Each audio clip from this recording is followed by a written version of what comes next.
Bonjour, bienvenue chez Pastille. Ici, c'est une biscuiterie artisanale. Chez Pastille, on dessine des biscuits sur mesure et là, on est en plein dans la période de Noël. Donc, quoi de mieux pour ça que d'avoir un petit lutin de Noël qui s'appelle Ninon pour faire des jolis bonhommes en pain d'épices qu'on va pouvoir suspendre dans le sapin.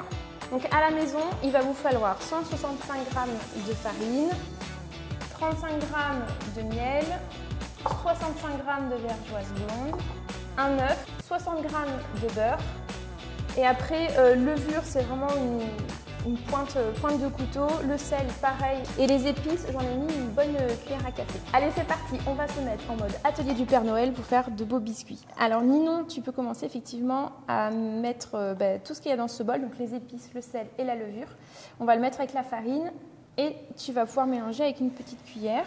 Et après, ce que tu vas pouvoir faire, c'est avec la cuillère, tu vas pouvoir prendre des petits morceaux de beurre comme ça. Et hop, on va les mettre dans le bol. Super. Et là, avec la maryse, tu vas pouvoir bien mélanger. Le but, c'est de mélanger le beurre avec la farine. Qu'on est comme un espèce de petit sable. Tiens, regarde, je vais m'asseoir à côté de toi. Je te regarde travailler. Et là, tu vas pouvoir rajouter la vergeoise. Voilà, on vérifie qu'il n'y ait plus de gros morceaux de beurre. Là, tu en as un. Il faudra que tu creuses un petit trou au milieu.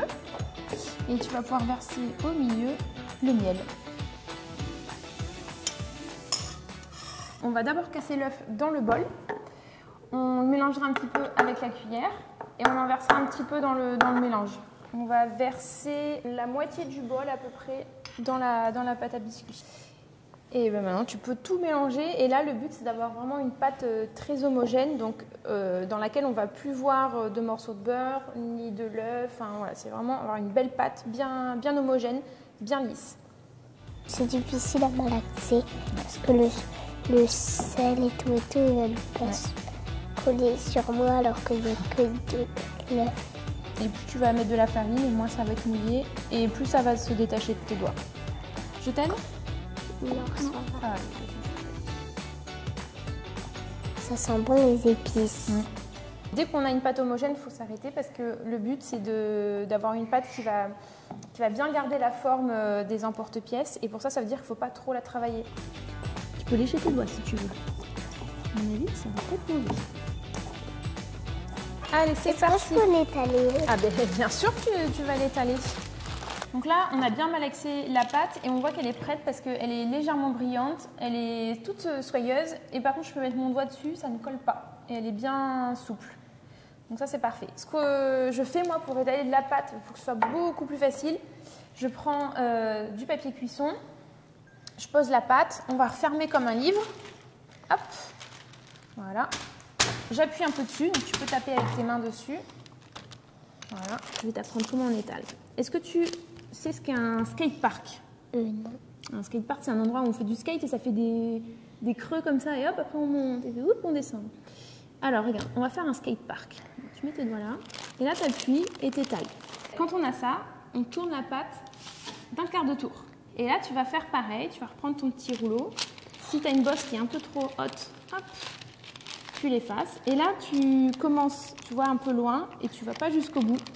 Tu commences entre mes deux mains, là, voilà. Et là, tu peux étaler. Là, tu appuies. Super. Et ça ne doit pas coller à votre papier.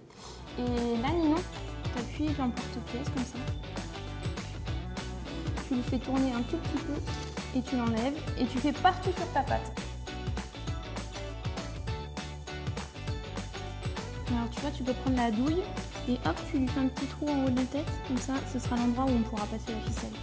Et bien super, on va envoyer ça au congélateur pendant à peu près 10 minutes pour que les biscuits durcissent. Tiens, regarde Ninon, tes biscuits, tu vois là, ils sortent du congélateur, ils sont bien durs. On va pouvoir les décoller de la feuille et les poser sur une plaque de cuisson. Allez, au four. Allez, on va passer à la meilleure partie. Mais ils sont tout mous? Ouais, tu vas voir, ils vont durcir... Petit à petit, ils vont durcir. Donc ici, j'ai préparé une petite poche de glaçage. C'est ce qu'on appelle un glaçage royal. C'est tout simplement du blanc d'œuf qu'on mélange avec du sucre glace. Moi, je fais comme ça. Après, tu feras comme tu veux.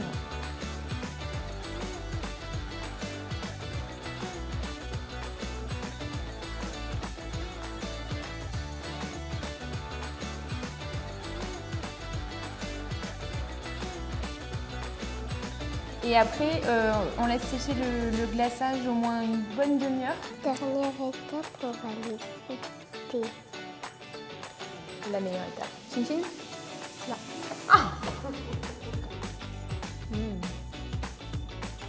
C'est bon. Ah, T'as vu, c'est tout moelleux. Franchement, je peux en manger tout le mois de décembre.